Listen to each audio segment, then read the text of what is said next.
Hey everybody! In this month's My Monthly Hero video, I'm going to show you an inking trick to sort of change up the order of a layering stamp. So I have this amazing kit that features a pumpkin patch, and it can be sweet, it can be spooky, it has a bunch of different elements that I think you're really going to love. So I have my creative corners set up in my MISTI. Normally I use it with the long side up, but since I'm doing a stamp that goes off of both edges, I have it with the short side on the right side of my MISTI so that I can put that stamp across the top. So this is the first layer of the pumpkin patch stamp. This is going to create the solid background with the openings for the pumpkin. And I will just stamp that in a darker color of ink. So I'm using navy here for the background. And this is a little different from what you would normally do with this layering stamp, as you'll see on a different card that I'm going to show you at the end. But I'm going to put the darker color down first, because I'm going to give you the illusion of moonlight on this dark blue ink with just a very simple little trick. Now you might have to stamp this several times to get it as solid as you want. That is the beauty of the MISTI. So I'll stamp it a few times. Just make sure that your cardstock is in the corner of the creative corners, creating that second corner for you in the MISTI. Now this is where you would normally put a darker layer, but this is what I'm going to do different this month. I'm using unicorn pigment ink, and I'm stamping white on top of that dark blue, and that's going to give me the look of like frost or moonlight, something spooky, because I am making a spooky card. Then I will fill in the pumpkins. The detailed portion of the pumpkin that I'm using here is going to be an indigo, my favorite Hero Arts color.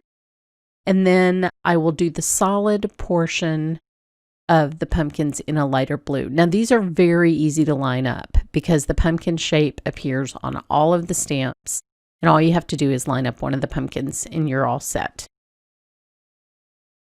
So I will ink this up in Cornflower. Now I'll be using these same two colors in the sky just to give it a little bit of harmony, but I'll stamp this a couple of times and show you what those pumpkins look like. Now there's also a layering cornfield, which is amazing. This could be totally spooktacular if you were doing a Children of the Corn sort of theme. This has so many possibilities for fun Halloween cards. Now I have to switch to the smaller creative corner because I'm moving farther up the card, and so it would be running into that L-shaped piece. So I'm using the one that has the magnets embedded in it. Now this first solid stamp just shows you sort of the tops of the corn, and I'm stamping that in Cornflower again, just to match the pumpkins. But then the second part of the stamp has the detailed corn. I really can't wait to make a scary card with Children of the Corn. Now you can, if you line up the bottoms of this set, it looks like there are two rows of corn. One is behind the darker corn at the front. Then I'm taking the jack-o'-lantern face stamp from the stamp set, and I'm making one pumpkin spooky. I didn't have to do that, but yes, I did have to do that because I love spooky things.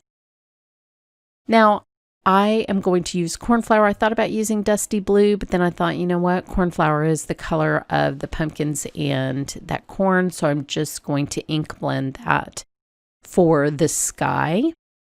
And then I'll use a darker color to sort of close it in, but I do want to leave a little glow right at the horizon because I want to make it look like just beyond my spooky little pumpkins, there's some unsuspecting people in a house or in a town just over the horizon. Maybe they're going to wander into my spooky pumpkin patch. You never know.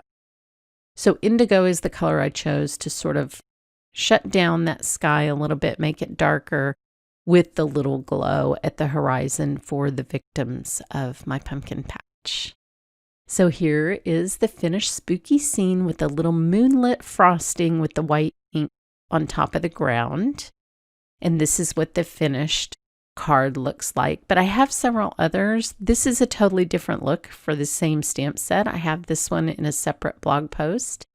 And then I made the little scarecrow from one of the add-ons. Very scary. Here's a non-scary, beautiful September card for those September birthdays. And then some zombies in a cemetery. And here's some more zombies because you can never have too many zombies. Head over to my blog for a giveaway and more information. And thanks so much for watching.